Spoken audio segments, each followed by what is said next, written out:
Męcząca zabawa? Tak się zmęczyłeś, nie? No, co ty? Taki jesteś zmęczony? Taka przyjemność to powinna być. Ale piszczysz!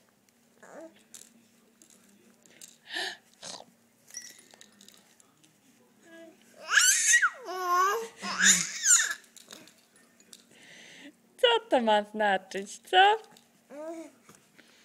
Proszę o tłumacza.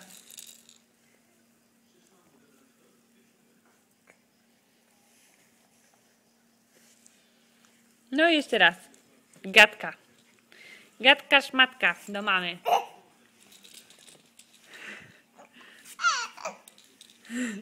Ale co to znaczy, Eryk?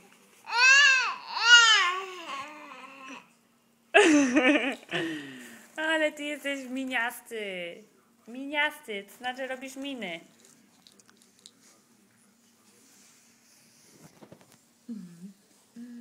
Papućku mój. A to co? Co tu trzymasz? Co tu trzymasz? Trzymasz i nie puszczasz?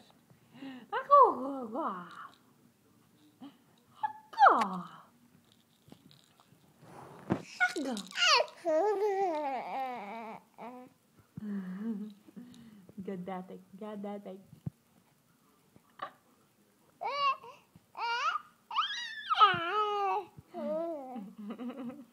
Już wiemy, teraz jak będziesz na mamie wymuszał wszystko, nie?